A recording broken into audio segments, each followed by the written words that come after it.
Hello and welcome. Let's get this off the screen for just a second so we can see all these beautiful faces that are joining me today.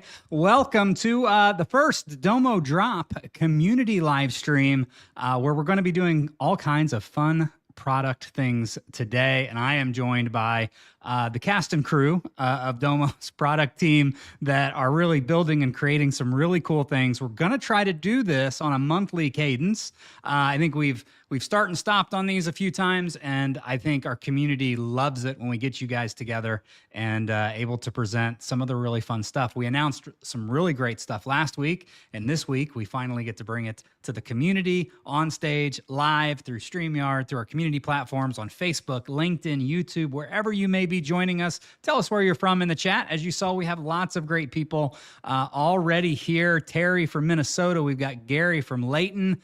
Our great friend Alexis Lorenz here. Hi, Data Maven. Excited that you're here with us. Daisy from Austin, Texas. Wilmington, North Carolina from Shannon.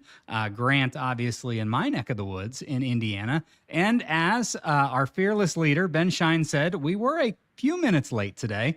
Lots of fun technical issues that happened in the background on some of our computers that may or may not have allowed us to be with you right at 5 o'clock. So we apologize, but we're always excited that people stick with us through those trying times. And I think we're going to have a really great time today, regardless whether we start at 5:05 or 5 o'clock on the dot. And we tried not to keep you waiting. Minnesota obviously is in the house.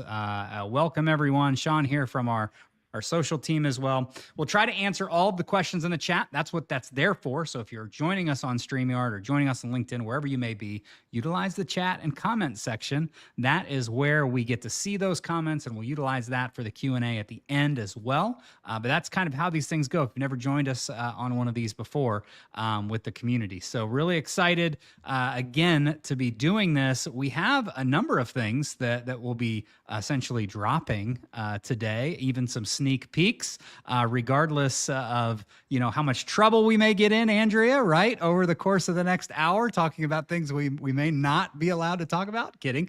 No, we're excited to bring that, but I want to talk about something obviously near and dear to our heart over here in community before we get started, and I toss things over to Jordan, Devin, Andrea, and Dan. The Digital Chatter Challenge started a few days ago, but we're officially kind of launching it through this webinar. We want you to jump in on LinkedIn and Reddit and Quora and Stack Overflow and all of these places that you live outside of community forums and talk about Domo. And we are giving away some incredible prizes. You'll be able to scan this QR code right now for details. I'll put a direct link in the chat in just a few moments when we get started with the presentations. But the goal is that, we want you talking about Domo. We want you discussing all of the great things about Domo, to ask questions about Domo in all of these really cool places. And we've got some software out there listening to all of these conversations. And the more you get to post, the more points you'll get into our community. We want you linking those platforms into our community. And to do that, we're going to give you some really, really crazy prizes. First place in this Digital Chatter Challenge is going to get a pass to Domopalooza. I don't necessarily know if we've ever given a free pass to Domopalooza away before on any of these contests. So you've heard it here first. We are going to give one away plus a $1,000 Amazon gift card, I believe, which is insane. $500 for second and third place. Fourth and fifth place will get a $250 Amazon gift card. And then all entries will be entered to win a drawing for either an Apple Watch or an Oura Ring, which is really cool. First time we're doing a lot of these prizes. First time we're doing this Digital Chatter Challenge. All the details can be found on the QR code. But you didn't come here to talk about community challenges. We came here to discuss all of the great things we have going on in product. So today, just to give you a bit of an idea of the agenda, I'll turn it over to Jordan. He'll give you some updates and kind of the enhancements they made with product, a quick 5-10 minute brief, not 10 minutes, that's a little lengthy, maybe a 2 to 5 minute brief, and then we'll take it over to the 5-10 minute presentations with Andrea, Dan, and Devin. We'll bring everybody back for the Q&A. Again, utilize the chat, utilize the comment sections to be a part of that. Jensen, thank you so much. Jordan, really appreciate you being here. Andrea, Devin, and Dan as well, but I believe it's your time to shine, my friend. I'm going to hand it over to you and let you give these good folks a great overview of what we got planned for them today. Thanks, Eddie. Good afternoon, everyone. My name is Jordan Jensen. I'm with your friendly Domo product management team. And I'm excited to introduce some of the drops that we're going to be talking about today, but I also want to encourage everyone to go to domo.com under products and new features and check out all of the release notes that are there. And then also go to YouTube, and there is a Domo drop set of series. And so there's a couple drops that we're not covering today, but they're really interesting, and I want to make sure you guys know that they're out there. And so today you're going to be first hearing from Andrea Henderson about a number of things with Magic ETL, and as Eddie mentioned, a couple sneaks. And then Dan Brenton is going to talk us through some governance updates that I'm sure all the admins are going to be very interested in. And then Devin will round us out going into more detail on the new navigation. It's a really exciting change, and I'm hopeful that all of you tapping your admins on the shoulder to get that launched. And so today we'll cover much of these quality of life, but I want to call out in Ryan Despain in the Domo drops on the YouTube channel. We'll be talking about some redesigned configuration interface that's making it easier to set up and experiment as you build AI agents. Lima Lalma mode has a drop sharing how you can take the hassle out of duplicating data, whether you need to do some troubleshooting of an issue, testing any changes with the new clone dataset functionality. And then finally on that drop, Chris Wright has some updates on filter and variable enhancements and how that can make managing date comparisons, filtering, and then just general filtering easier. You can go to the next slide. And we won't be covering this today, but make sure you go to domo.com and the features page. As we continue to meet our customers where they're at with their existing cloud investments and collaborating with some of the top cloud warehouses out there, we've made a number of improvements of how you configure, link tables, share those tables with others, and then also how Magic ETL sits on top of those and how you can push down transformation and have it execute on your CDW.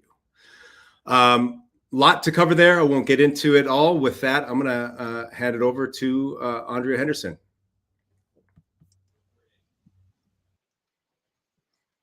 All right. Thanks, Jordan.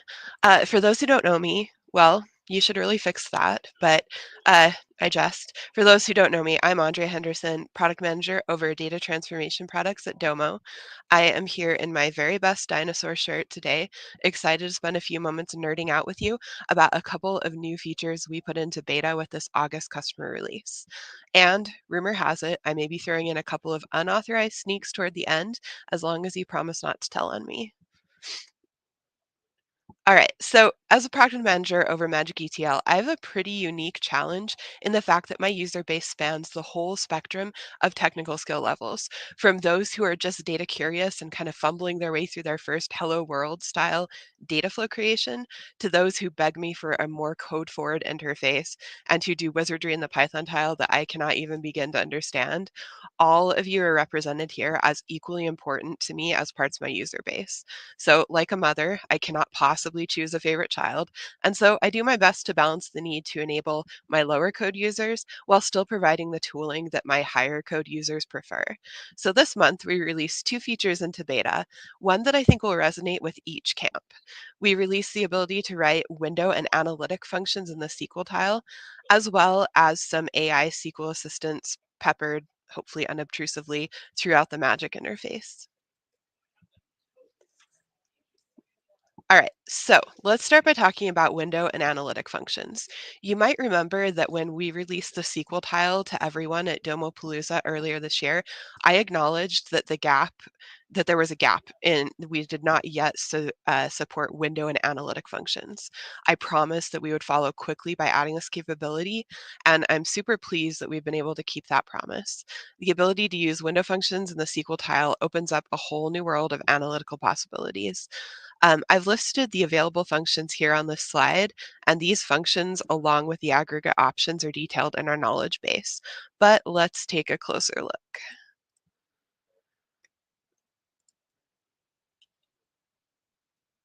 Uh, Sorry.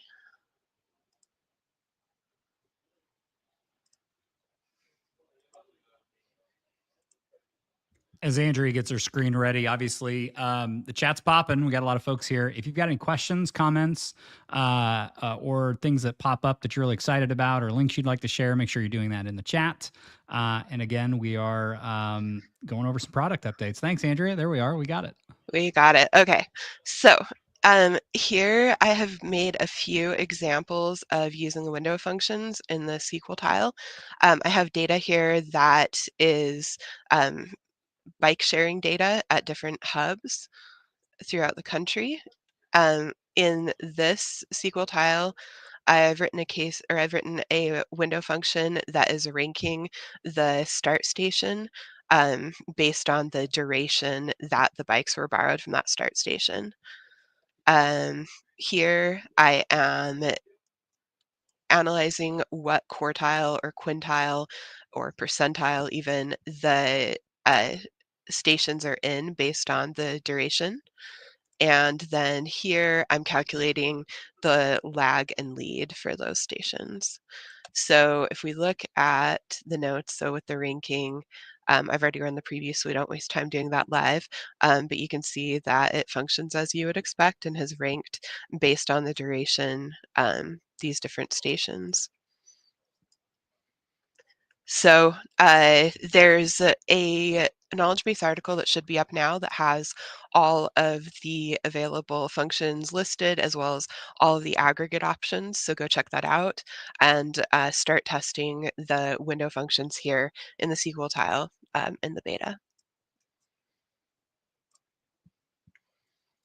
Andrea, sorry, I want to get to this one because it'd probably be a while before we get back to it.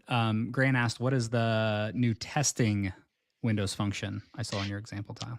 Yeah, so because of the nature of this feature, that it's part of another tile, we are testing out the ability to just have you enter that string at the beginning of your SQL statement instead of having a wholesale feature enabled for your instance. So if you're in the beta program, you can use that testing window functions at the beginning of any of your SQL tile statements, and that will allow you to use those window functions. Ben obviously has questions. He might be everybody's boss at this point, but he was wondering, what other things we put in the testing command. Pretty generic. Maybe there are other goodies. I don't know. We'll have to find out. Yeah, we're kind of piloting it here, so I don't know if I can say much more right now, but The boss is answering questions. You gotta go with it. I Here we go. know. All right. Thanks, Andrea. Yeah, trust Ben. Okay. So sorry, the window functions are in beta now. They'll be GA with the September customer release. And once that release goes live, you won't have to use that testing window functions anymore in your code. Okay, so let's move on. For those of you who are a little more on the code curious rather than the code literate side of the house, I offer you AI SQL Assistants and Magic. We've added a new capability to the SQL tile, as well as the expanded formula editor, which I believe exists in add formula, filter rows, group by, maybe one more. But anywhere you can write a formula in Magic and expand the editor, a SQL system will be there. So this allows you to use natural language to describe the query or calculation you're trying to write. And we've optimized it for Magic functions and syntax to do our best to ensure that the suggested code it writes is actually valid for Magic. As we all know, AI can be unruly.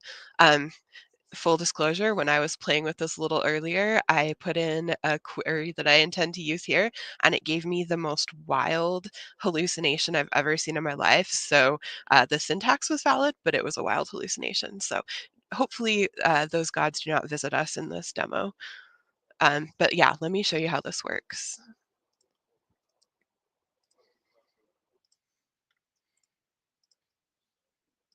All right, so back to our data flow. So I'm going to show you where this is in the SQL tile. It is here under this little sparkle at the bottom, trying not to take up real estate if you're not interested in it. But I'm going to click here and I'm going to ask, based on this sales data, what product type had the most sales and see what kind of query it gives me.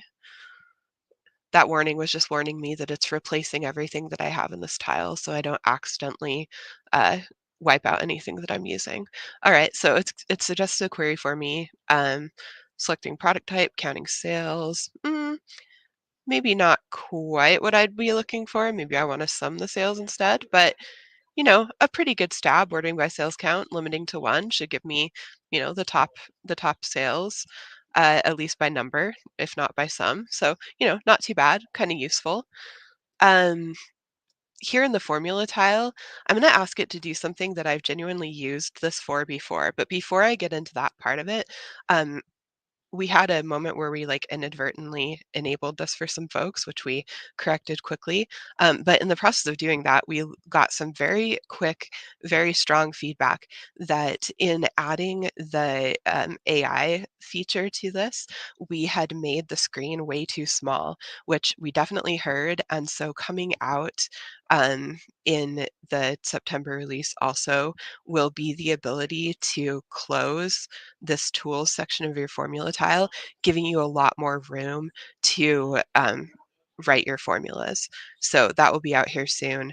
And also we made the ability to do the AI portion, really unobtrusive and collapsible, but still discoverable.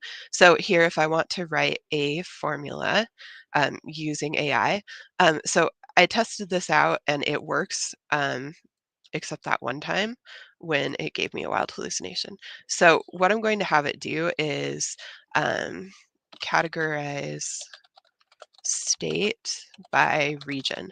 I don't have anything that says a region in my data set. I'm expecting that AI will know what states belong to different regions and will give me a case statement that will allow me to categorize these states in an easier way.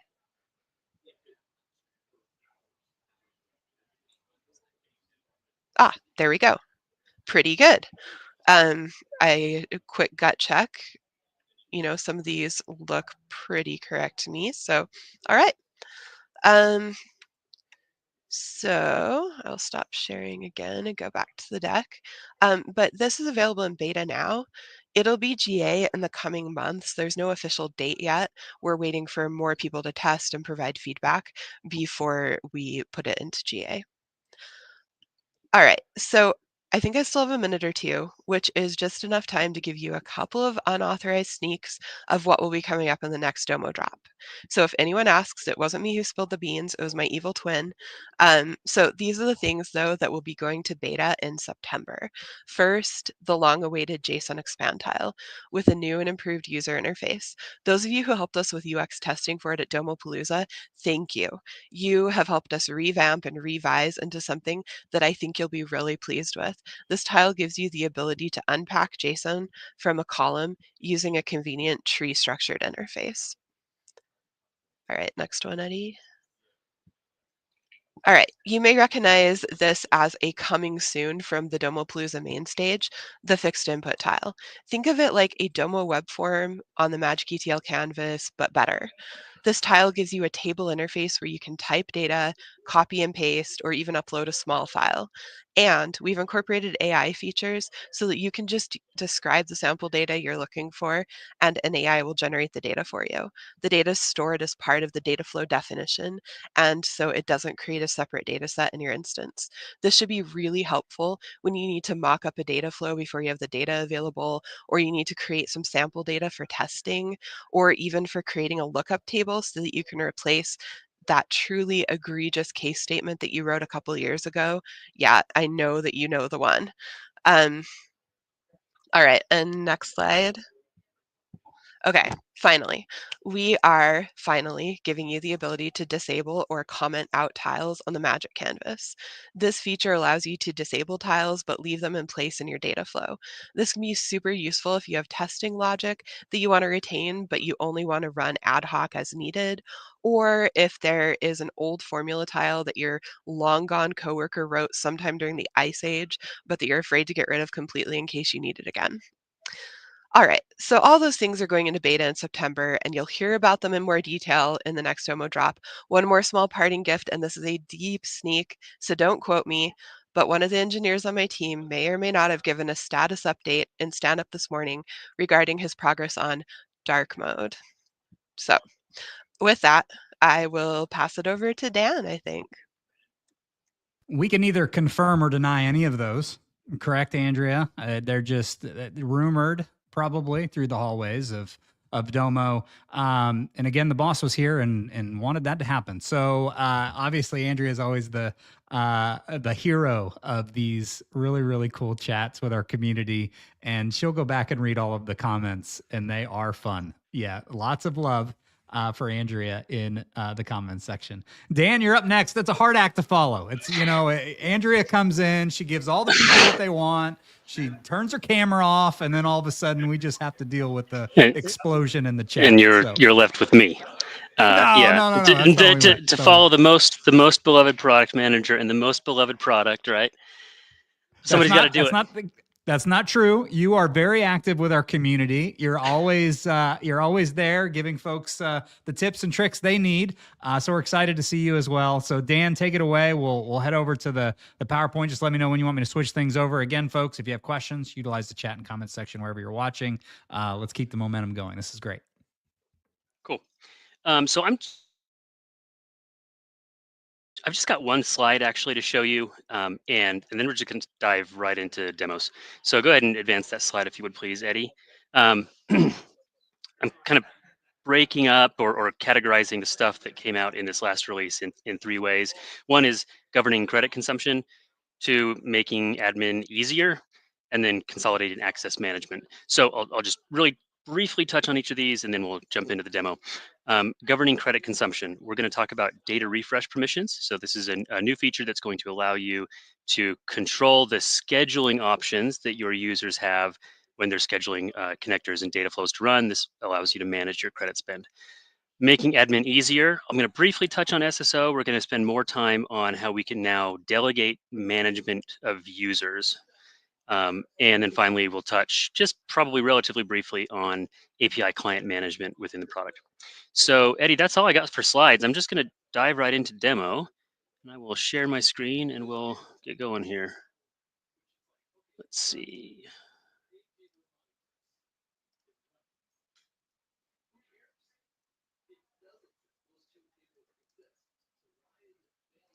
Okay. Hopefully you are seeing my screen now. So as I go through and demo this stuff, I'm going to have to toggle back and forth between kind of the admin experience and then the end user experience. So I've got my browser open here. I'm logged in as myself. I'm an admin in this environment, and here in this incognito, I'm logged in as Publius, who is an editor type user. Okay, so we've set the stage. Here's our use case. Publius has created this data pipeline involving this census data. And now myself as an admin, I want to make sure that we're managing the credits that are consumed by this data pipeline, right? And this is in response to the feedback we get from you that that our customers are always looking for more controls, right? I want to govern this, I want to govern that, I want more control in this area. And again, this one is really specifically designed for governance of consumption. And yeah, let's just dive right into it. So we've got a couple of data sets here. Here's a connector. This is an output from a data set, or from a data flow, excuse me. And here is that data flow. And all these are owned by Publius. Before Publius sets up his schedules to run these things, I'm going to implement some data refresh permissions. So for that, I'll go to More and Admin. And under Governance, we've got data refresh permissions. I can add a permission, and let's just call this daily. And I will assign this permission to Publius. And then let's say the maximum allowed frequency for connector schedules is daily, and the same for data flows. And okay, I've now created that data refresh permission. Now let's take a look at the experience Publius has now that these restrictions are in place. Let's start with the connector. So we'll go to the settings and we'll go to scheduling. Here you can see the connector is currently configured to run just manually, but Publius wants to schedule it. When he goes to do that, you'll see his options are limited by the data refresh permissions that I just put in place, right? So he can schedule with a maximum of daily frequency. The higher frequency options are not available to him. Same thing here on the advanced tab, right? More than once a day is not an option. So let's go ahead and schedule this for daily. And let's take a look now at data flows. So here is this data flow. And now Publius wants to create a trigger. We've got our two options, right? We can run on a schedule or run when data sets update. Let's start with the schedule. You'll see here that, again, I'm limited to this running once a day. I don't have the options for more than once a day. And there's also this additional condition that says this data flow has not run within the last 1 day, right? And you can see here, there are some options that exist if Publius had different permissions, but because the maximum allowed frequency that is available to Publius is daily, we see just the one option here. And you'll see that Publius doesn't have the option to remove this condition, right? So we're enforcing, at the time of scheduling, we're enforcing this restriction that Publius can only make this thing run once a day. So that's on a schedule. We can also look at dataset triggers, right? And it's the same thing. I can cause this data flow to trigger when the input dataset is updated, and I've still got this additional condition that the data flow has not run within the last 1 day. And again, can't remove that. Okay, so let's go ahead and configure that. And now let's say Publius comes back and says, "Hey guys, I get why we have these data refresh permissions in place, but I really need that that connector to run hourly." So I got a couple of options. As an admin, I could change his refresh permissions, but that would apply to all of the connectors and data and the connectors that he would potentially want to configure, right? So the other option is I can just set that for him. And what's nice about this is myself, without any data refresh permissions that are restricting me, I can set this to any schedule I want. And the connector will run according to the schedule that I pick. My point here is that the data refresh permissions are applied to the person making the schedule at the time they are setting the schedule, right? So I can set this to run every 15 minutes if I want. It'll run every 15 minutes. If Publius then tried to change that schedule, his only option would be, daily or less frequently. Let's just leave it at, let's say, an hour. Okay, and so that is how I can use data refresh permissions to make sure that I'm got governance around consumption of credits. It's a pretty nice feature. I know it's one that many of our customers have been very interested in. Really happy that it's out there in GA now. So changing gears, we talked about governance of consumption. I now want to talk about making admins' lives easier. So this is something I hold near and dear to my heart. I think that there are opportunities for us to continue making administration of Domo easier, and we'll continue working away at that. The first one I want to show you, I'll just touch on this very briefly, is single sign-on. So this is a new user interface for configuring single sign-on. I feel it is much more intuitive, much easier to use, much easier to understand. And so I hope that Domo administrators will feel more confident setting up SSO now that we've got this new user interface. But now I want to shift gears and talk about another aspect of making administration easier. This one I really hope is well received by you all. So historically, if somebody really needed to manage all aspects of users in Domo, they kind of needed an admin level role, right? Especially because the role or the grant that allows you to assign users to any role is an admin level grant because it allows you to assign any role to any user, including yourself. So you could even elevate your own privileges. Obviously, an admin only type of permission, right? What we've got now with the roles allow list and with an accompanying grant, we've now created the ability for you to delegate management of users to non-admin type users. And let me walk you through that. So let's say I want Publius to be a user manager, okay? If Publius went to admin settings and went to the people list, and let's say that Publius needs to change Frodo's role, right? Well, he can't do that. He doesn't have the necessary permissions. Okay. Let's go back. I've already created a role called People Manager. And this is basically the editor role plus a couple of People Manager type grants, including this assign users to a role grant. So let me give Publius that role, that People Manager role. Okay. And now let's see the experience Publius has. So now I can edit the role. I can edit Frodo's role.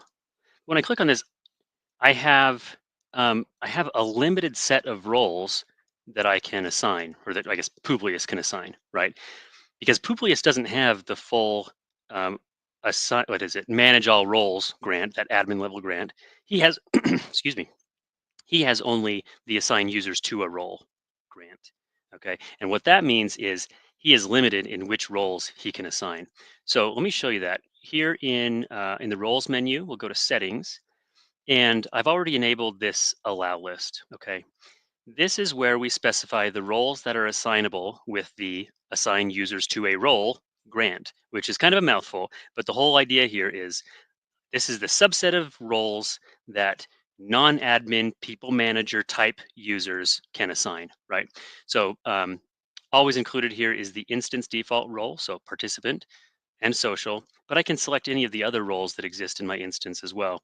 With the exception, I can't add to the allow list another role that has that manage all roles grant, again, because we don't want to create a situation where a user could elevate themselves inappropriately, right? So let's say the people manager role ought to be able to assign editor and also viz editor, and maybe that's it. So I've now added a couple of roles to that allow list, and let's see the experience Publius has now. So now you can see here's the full list that I've allowed him to assign in that roles allow list. So the headline here is this is a way that you can delegate some of the user management overhead that comes from administering Domo to non-administrator type people manager type users. Pretty excited about that. Okay, and then I think I've got just a couple of minutes, maybe even just 30 seconds left. Let me show you one last thing. This is a relatively small enhancement, but it's worth mentioning. So API clients. Historically, API clients were created and deleted in the developer portal, so developer.domo.com. Relatively recently, we created this API client screen here in admin settings where an admin type user could come see the existing clients and delete them, right? And then most recently, we've added the ability to create API clients from here within the Domo product. So I no longer need to go to developer.domo.com for any of this stuff. As an admin, I can see this API client that I own. I can also see this other API client that Publius owns, and I could delete these, right? The other thing that's new is now Publius himself can create an API client right from within the product. Users, the ability to create API clients has always been included in the Domo system roles, the participant, editor, privileged, admin. The difference now is you can do that from right here within the product rather than having to go off to developer.domo.com. And that is about it. I hope that you're able to kind of connect the dots in all of this and see that we really are trying to make admins' lives easier and through extending, more and better and greater controls. Yeah, I hope you enjoy using these things, especially that roles allow list. Hope you get great value out of that. Look at me unmuting my mic. Hey, Dan, that was awesome. So many good things in the chat. Obviously, keep it going. I think most of the questions are being answered, which is awesome. Q&A maybe a little bit lighter today, which is fun. But obviously, huge updates for admins here. There was some comments in here about Dan doing some things with the community instance. I know most of you are excited about that. I may have put a private chat to the team and said, let's let Dan have the community instance, wink, wink, like he needs more to do. But lots of folks really excited. Elliot had a great comment. He needs a one ring to rule them all kind of rule. I don't necessarily know what he's planning. Sounds like a a voyage to Mordor or something similar. But excited to see Elliot in the chat. So thanks for joining us, good friends. Daniel says great stuff, Dan. So Dan, as always, thank you so much. Really appreciate it. Yep, thanks. And Elliot, thanks for staying staying with the theme. Appreciate that. Oh yeah, he's always a great one to stay on theme. We should hire him. New navigation, Devin, my good friend, first time on the live streams here with the community. Our senior director of UX, Devin. Thanks so much. How are you enjoying? Before you get into it, because I do want to ask, how are you enjoying this first time with our community users? It's fantastic. I love talking to everybody. Good. Yeah, good. We're excited to have you again. Super, a little bit informal normally on these, so we'll pop in with questions and things like that. But we'll let you do your thing, and then we'll bring everybody back after this. So thanks again. Sounds great. All right. So for this little demo here, I just want to give a little bit of background before we jump in. We've spent a lot of time looking at how people use the product, and over time, we've noticed that lots of people create lots of content, and they're not exactly sure which content is the right one to use or to view. Sometimes people name things the same, and sometimes you forget what you named something, and it kind of gets lost in the often the sea of dashboards or apps that you might have access to. So we wanted to help to fix that a little bit. And as a part of that, we're working on a whole suite of improvements to increase findability and accessibility in the product. And we're starting with navigation right now, but you'll see more things come out later this year and in the future that will improve the experience overall of how you get access to content and features, and just making it faster to get everything done in the product. So let's go ahead and just jump into a demo. I'm going to share my screen. All right, let me pick the right one here. This one.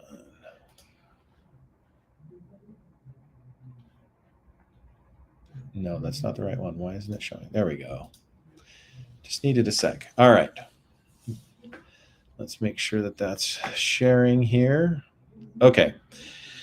So I've got a demo instance here, and I want to talk about the left navigation. So what you'll notice is that the left navigation combines all forms of navigation in the product into one spot. And so that everything is accessible here from the left from wherever you are. So let's go ahead and click here so I can show you what's in here. So by the way, just as a quick note, if you like having the nav open all the time so that you don't have sub navs covering up your stuff, you can always pin it open like this. And then if you've got a larger display, you can always have the nav open. I personally like to have it closed like this most of the time. So you'll see two main sections here, this top one and then this one up down here. This top section is what we're calling the main menu. So you've got the features menu, the search, the add, and my new personal favorite, recent and admin. So features lets you see everything that you have access to in the product, categorized with a nice little quick search here. We have a new quick search here that allows you to get to things really fast. There's even a keyboard shortcut so that you can open it from anywhere at any time. With this search, though, we wanted it to be fast. So you're only going to see a few results from each category, but you can click view all to get to the global search and do more filtering and things like that if you want to. Normal create menu. And then the recent, like I mentioned before, is one of my new favorites, where it will show you the things that you've looked at or have been shared with you recently over time. And that allows you to quickly get access to it, or if you forgot to favorite it or something like that, you can do it from here. And then also we're bringing the admin menu. This is a better example on this tab because I'm not a full admin in that other instance. So you can see all of the the same admin menu that you've got in the product now, but it's accessible from anywhere without having to wait for a full page load. So let's talk about the personal section that we've got down here. So this section is really nice because it allows you to kind of craft a navigation that matches how you use the product. As we met with many users, we found out that there's some people that only touch a certain part of the product. And so it'd be nice if they could put those nav items there to get quick access to and not have to worry about all of the other things all the time. And so what we've done with the new navigation here is when you first turn it on, we'll try to guess the best features to put here in the personal section based on your behavior over the last 90 days. But you can go ahead and change it to whatever it is that makes sense for you. For example, if I want to, I can use this menu here, or I can right click when it's collapsed and I can edit the individual items, or I can reorder them to put them in a specific order that you want. Or you can stylize them like this apps one. Maybe I don't like the rocket, so I can go ahead and come here and change it to like a square, or maybe let's do some like a dot menu or something. So now I can have an icon that I recognize that I want to remember. Or you can just add items to the menu from here. So you can add a piece of content like a dashboard or an app, or you can add a different feature that you want, an action, or even a URL. If there's, like, let's say you use Snowflake and there's a particular setting in Snowflake that you have to deal with all the time when you're using Domo, you could just link out to it and get there really fast. You can choose to open it in a new tab, and then you can stylize the icon to have a background or be a different color and those types of things.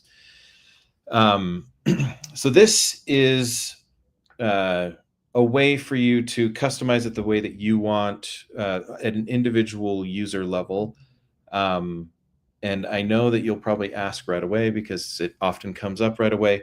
We are actively working on a way to push nav items down to your users to an individual or group level.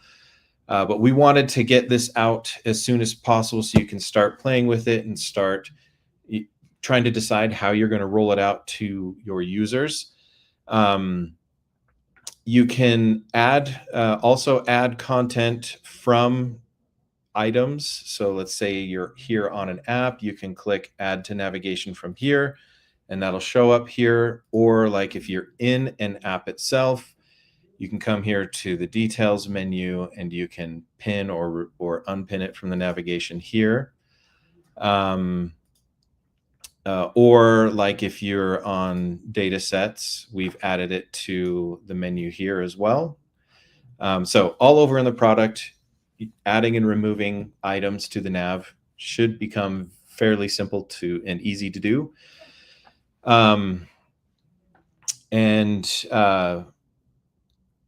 As you're looking at how you're going to roll this navigation out, we wanted to give you as much time as possible. So we've implemented in admin, if you come down here to feature management, we've added the ability to turn it off for your instance. Well, it's off for everyone right now. You have to actively choose to turn it on. Or you can enable it just for admins so that you can start getting used to it. Or you can enable it for a specific group. So you could go and set up a group called new nav and put certain individuals in there, and then they can start using it.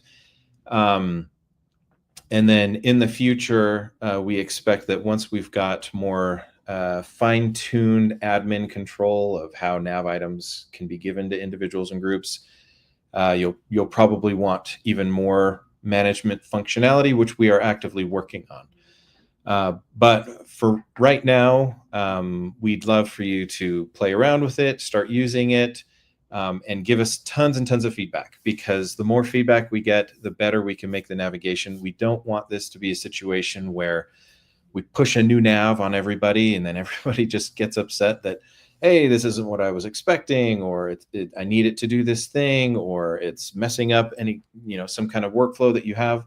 So start playing around with it, use it in small groups, or if you want everyone to upgrade to it, that's great. Encourage people to pin the things that they use the most, and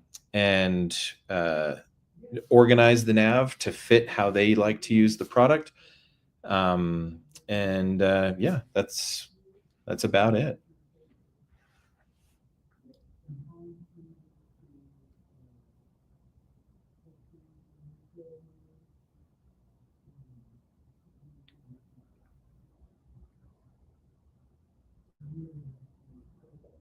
In the chat.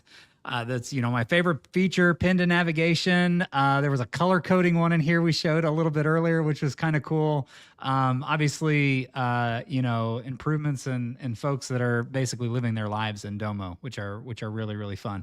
Let me bring back Andrea Henderson. Let me bring back Dan. We'll add them both to the stage. They'll need to turn their cameras on so we can see them. There's Andrea. How about there she is? Yeah, she's back. And there's Dan as well. And Jordan's like, I'm out of here. But if he wants to come back, he can as well. There he is. Great. And I might bring Ben in at some point.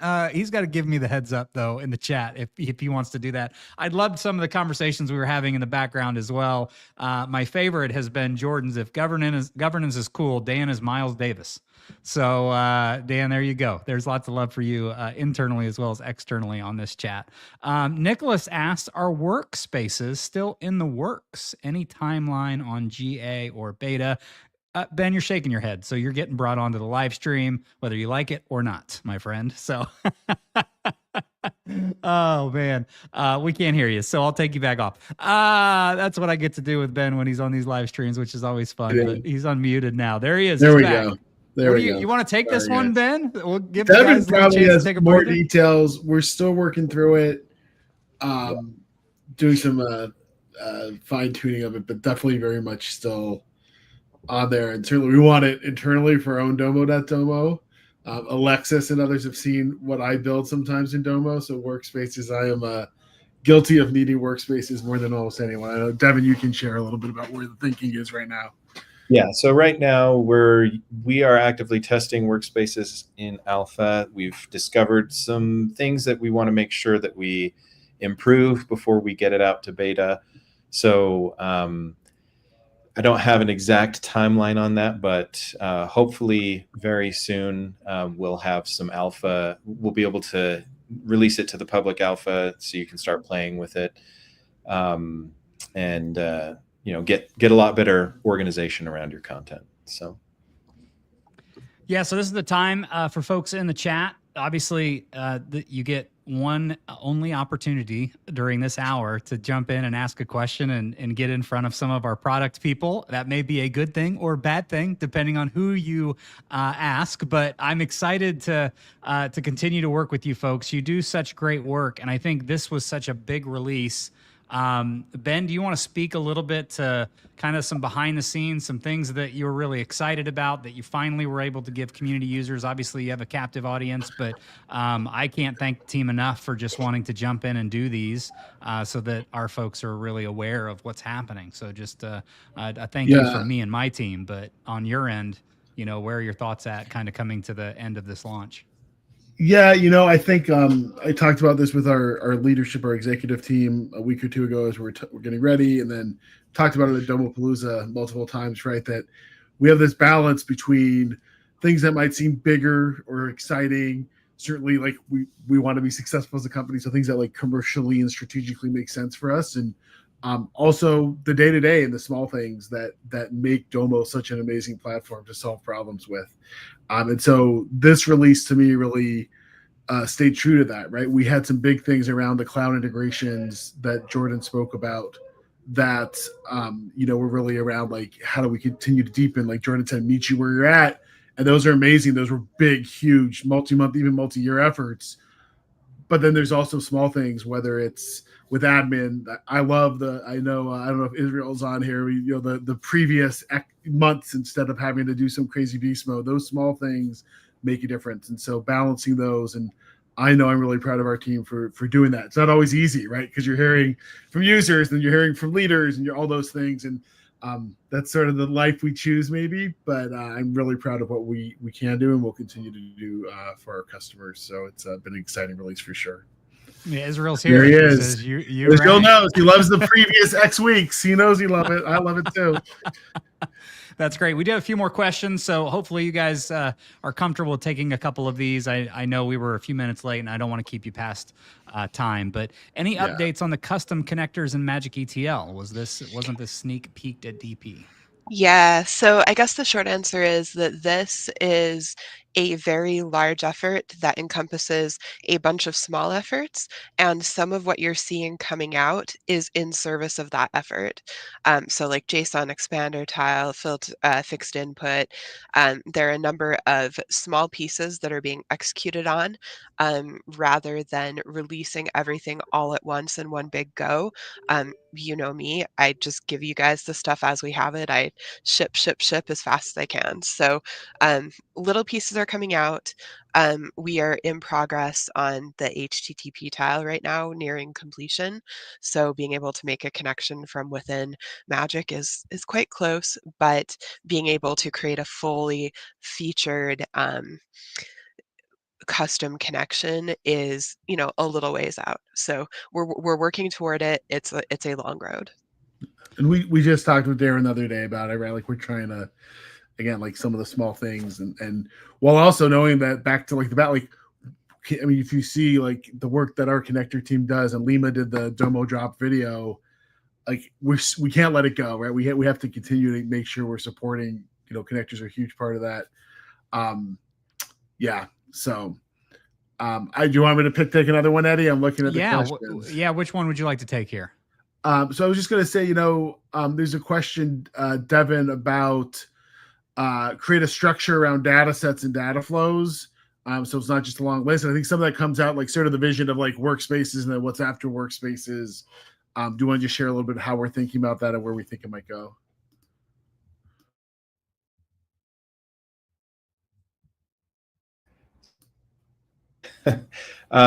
So one of the best parts about workspaces is the inclusion of folders. And because we're implementing a foldering system for workspaces, that means that in the future, we'll be able to roll out that functionality to other parts of the product, like data sets and data flows. But if you are using a workspace, you can choose how to organize your data sets and data flows. You could have a folder that has subfolders in it, or you could have, a folder of the data sets and then a folder of the dashboards that are powered by those data sets right next to each other, and be able to just click in between them really fast. And so there's a lot of benefits that come from workspaces that in a way will help to improve the navigational experience with data sets and data flows. But that's still a work in progress right now. Awesome. I don't want to keep anybody past the 6 o'clock Eastern time, 4 o'clock Mountain time. We did have a lot of questions, and obviously our team's going to stick around and try to answer those in the chat as we finish things up here. Can't thank you guys enough, obviously, for jumping on and doing this. Our community is always so appreciative. And again, apologize if we didn't get to all the questions here at the end. We had a lot of technical things that kept us from being here on time. But the good news is that we're going to do this again next month? Question mark. Ben, Andrea, Dan, Devin, Jordan. I see some clapping. So hopefully we can do that again. Andrew's already given everything away, so maybe it's just a summary of what we chatted about today, which is always awesome. More to give away. Always more to give away, Eddie. That's right. Obviously, Connections Tour is coming up. We have another live stream coming up next week. We launched that today on the community, so you're going to get an update for that as well. Lots of thanks Lots of comments in the chat. And again, we have the best community in the world. We have the best product team in the world. They're doing such great work, and we're excited to continue to give you some of these updates. Check out the YouTube Domo Drop playlist. That was linked here as well. And as always, as we mention every time, and I may have forgotten at the beginning, all of these are found at the exact same place that you watched them today. So if you watched it on StreamYard, go to the same link. You'll see it as soon as I click end stream. If you watched it on the community, go to the community. You'll be able to click that link and watch it again. YouTube and Facebook, LinkedIn, they're all the same. Regardless of where you saw this, you'll be able to watch as soon as I click end stream. It'll be the exact same link. That's why we love using this platform, even though it gave us some fits a little bit earlier. All right, Devin, Dan, Jordan, Ben, Andrea, what a full house we had today. Thank you guys again so much, and we will see you on the next Domo drop. Thanks again, everybody.